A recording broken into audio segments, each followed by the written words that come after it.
Hi everyone, in this video I'll explain 5 things you need to know about this etude. The link to the entire video is below, so click on that and listen to the entire thing.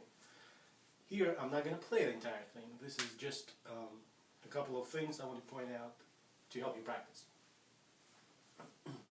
1. You're going to practice steady and firm sound in this etude. This etude is all about sound. You have to find very uniform sound. Avoid shakiness, any kind of disturbance in the sound.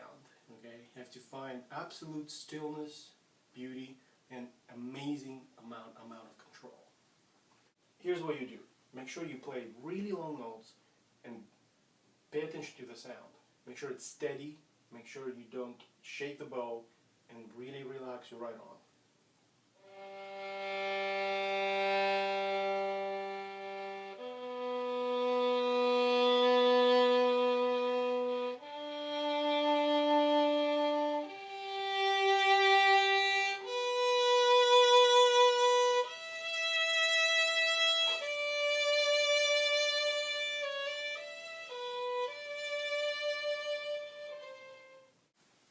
Two, change your bows.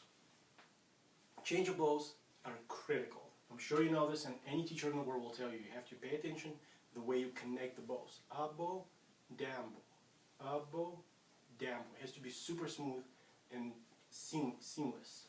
Okay? You have to work on that. I'm sure it's going to take an effort. So be sure to practice. I'm sure your teacher will explain it.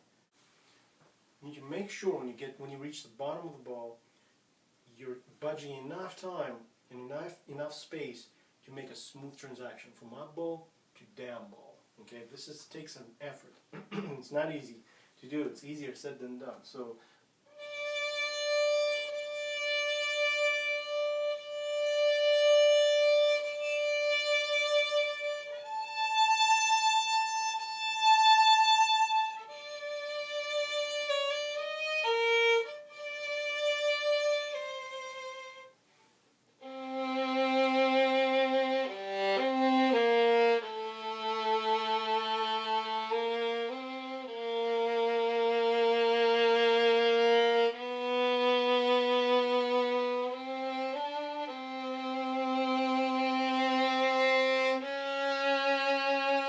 on and so forth.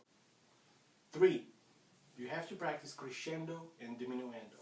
These are the hairpins that you will see in this etude quite a bit. So you need to make sure you start off really softly and make your way to loud sound, and then of course decrease the sound. This takes practice. Crescendos and diminuendos, they're all over the place. He loves to put those in here. So make sure when you're playing really long notes,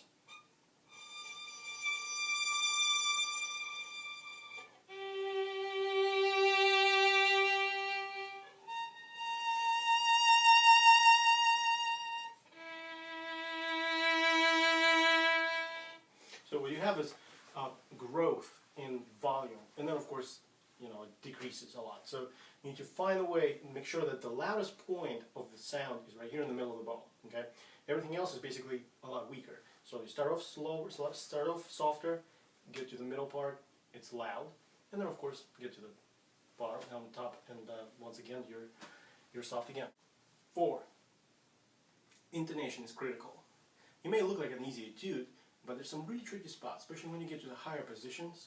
You really have to know what you're doing. So please take your time, find the positions, indicate them, mark them, practice over and over again. The good thing is the etude is slow, so take your time. You don't have to go fast. Intonation. Intonation, needless to say, you just have to make sure you're in tune. If you're not sure if you're in tune or not, use a piano, or another good idea is to record yourself and listen to yourself. This way you may catch a couple of notes that you thought were in tune, but they're not. So this is easy to do these days. Any smartphone or camera will record it, and you can hear yourself really well. I highly recommend it. 5.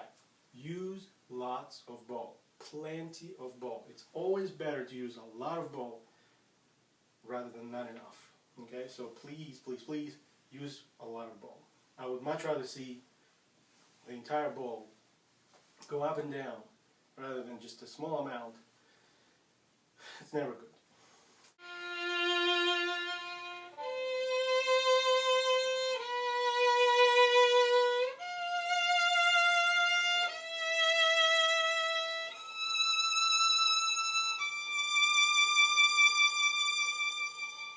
So really just use as much as possible. Always use a lot of bow. This is, you can never go wrong, especially in this etude.